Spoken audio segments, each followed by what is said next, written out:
تو ایک لمحے کے لیے ذرا تصور کریں کہ ملک میں ایک ایسا اعلیٰ ترین عہدہ موجود ہے جس کے پاس یعنی آپ کہہ لیں کہ مسلح افواج کی سپریم کمانڈ ہے۔ بالکل، ریاست کا سب سے طاقتور اور بڑا عہدہ۔ ہاں ہاں، اور جس کے رسمی دستخط کے بغیر ملک میں کوئی بھی بل قانون کا درجہ حاصل ہی نہیں کر سکتا، اور جو پورے ملک کی وحدت کی مطلب ایک حتمی علامت ہے۔ سننے میں تو ایسا لگتا ہے جیسے کوئی بادشاہ ہو۔ بالکل، لیکن حیرت کی بات یہ ہے کہ قانونی لحاظ سے اس عہدے پر بیٹھا شخص کسی قتل کے مجرم کو مقتول کے خاندان کی رضامندی کے بغیر معاف نہیں کر سکتا۔ یہ واقعی ایک بہت بڑا آئینی تضاد محسوس ہوتا ہے بظاہر، ہے نا؟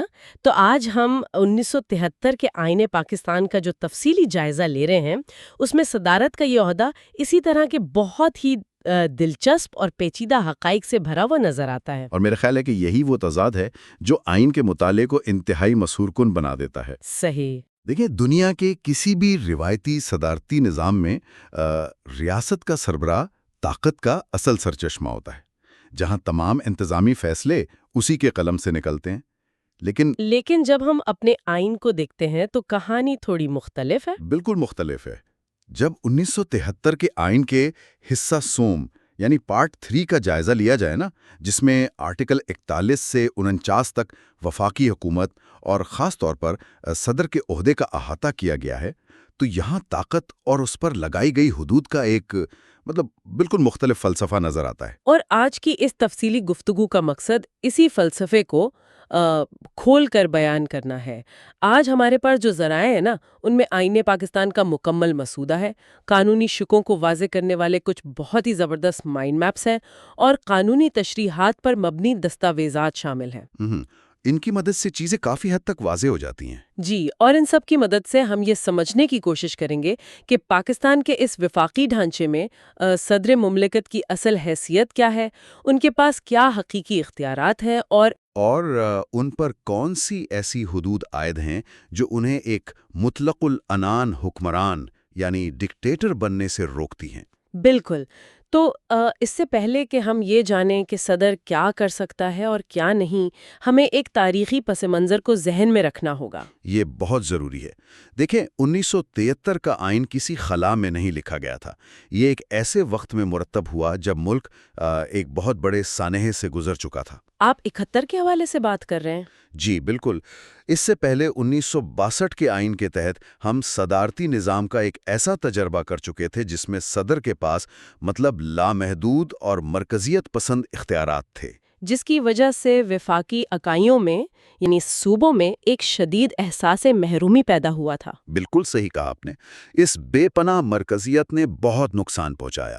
اس لیے 73 میں شعوری طور پر یہ فیصلہ کیا گیا کہ پارلیمانی نظام اپنایا جائے گا، جس میں ریاست کا سربراہ اور حکومت کا سربراہ یہ دونوں الگ الگ حیثیتیں ہوں گی۔ اچھا، تو یعنی حکومت کا انتظام اور روزمرہ کے جو فیصلے ہیں وہ وزیر اعظم کے پاس ہوں گے، اور صدر مملکت پورے وفاق کی نمائندگی کرے گا۔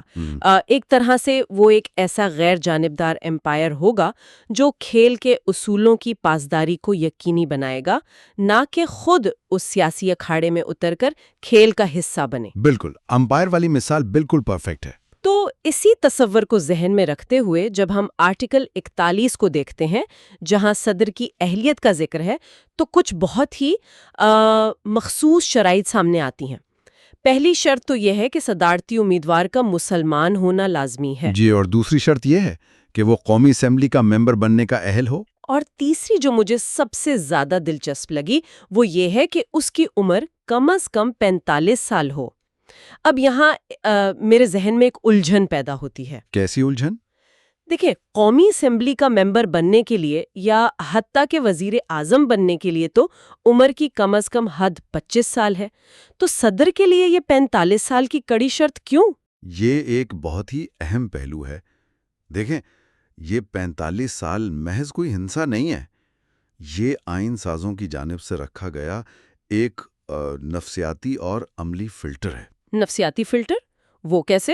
آئین ایک ایسے شخص کا تقاضا کرتا ہے جس نے زندگی اور سیاست کے کئی اتار چڑھاؤ اور بحرانوں کو بالکل قریب سے دیکھا ہو۔ صدر چونکہ ریاست کی وحدت کی علامت ہے نا، اور اس نے بحرانی کیفیت میں وفاق کو جوڑے رکھنا ہوتا ہے، تو وہاں ایک ایسے مطلب تجربہ کار اور پختہ کار مدبر کی ضرورت ہوتی ہے جو جوش خطابت یا وقتی جذبات میں آ کر کوئی ہنگامی یا کچے فیصلے نہ کر بیٹھے ہو صحیح. گویا ریاست کے اس اعلیٰ ترین منصب پر ایک ایسے ٹھہراؤ کی ضرورت ہے جو روزمرہ کی جو ہماری سیاسی مہم جوئی ہوتی ہے اس سے بالاتر ہو چکا ہو. بالکل.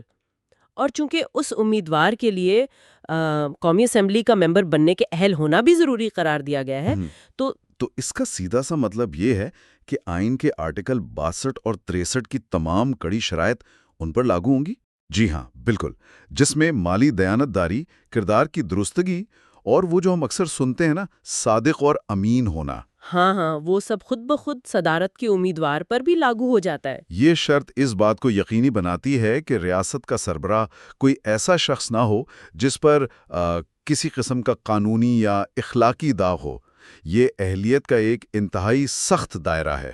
تو اب جب ہمیں معلوم ہے کہ اہل کون ہے، تو اگلا سوال یہ ہے کہ وہ اس منصب تک پہنچتے کیسے ہیں؟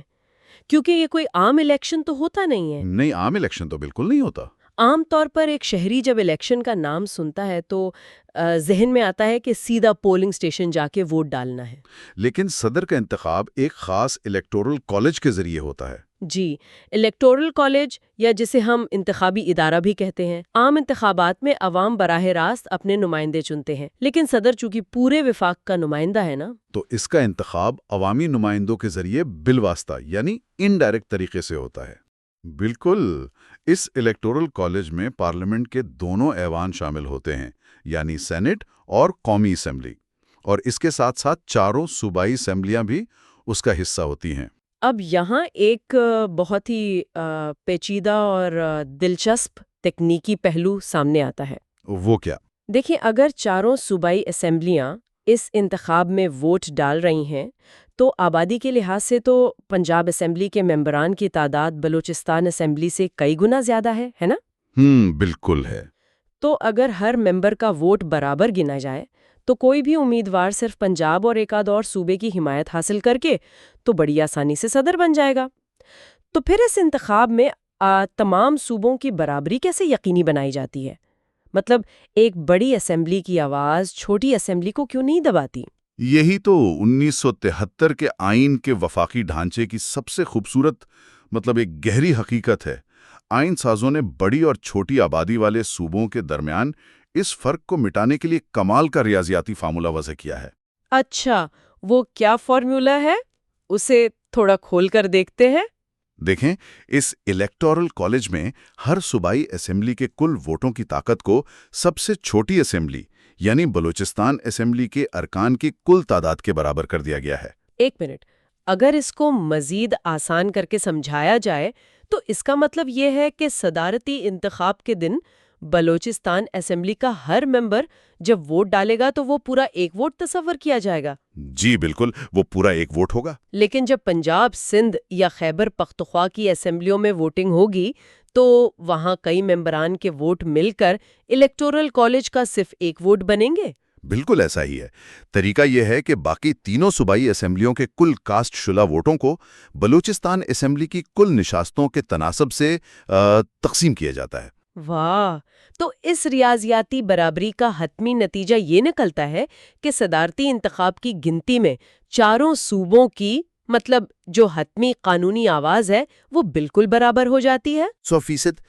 اور یہ اصول ہمیں ایک بالکل نیا زاویہ دیتا ہے. اس کا مطلب ہے کہ اکثریتی آبادی والا کوئی ایک صوبہ تنہا صدر مسلط نہیں کر سکتا کسی پر.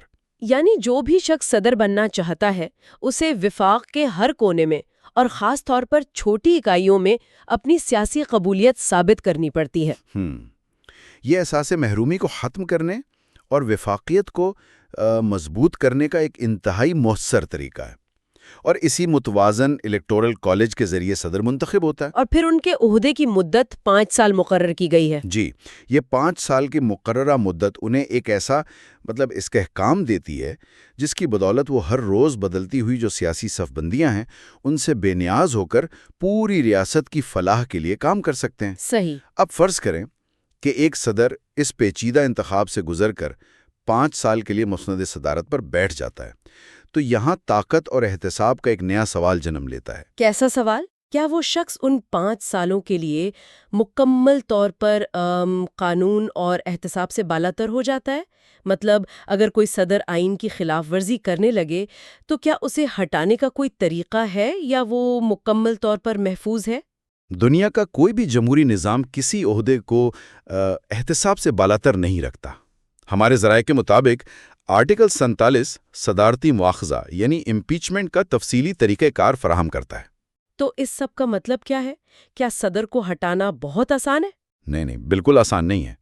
آرٹیکل 47 واضح کرتا ہے کہ صدر کو ہٹایا تو جا سکتا ہے، لیکن اس کی 2 بنیادی وجوہات بیان کی گئی ہیں۔ وہ کون سی؟ یا تو صدر کسی ایسی جسمانی یا ذہنی معذوری کا شکار ہو جائے جس کے باعث وہ اپنے فرائض ادا کرنے کے قابل نہ رہے۔ صحیح۔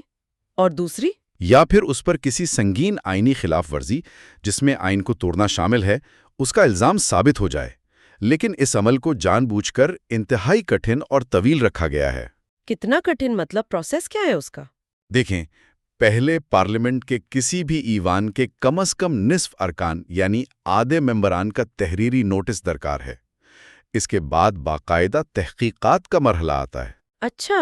اور حتمی طور پر پارلیمنٹ کے مشترکہ اجلاس میں کم از کم 2/3 اکثریت یعنی 2/3 میجورٹی سے اس قرارداد کا منظور ہونا لازمی ہے۔ ایک منٹ، اگر ہم یہاں پارلیمانی سیاست اور ریاضی کو دیکھیں نا تو یہ ایک بہت بڑی شرط لگتی ہے۔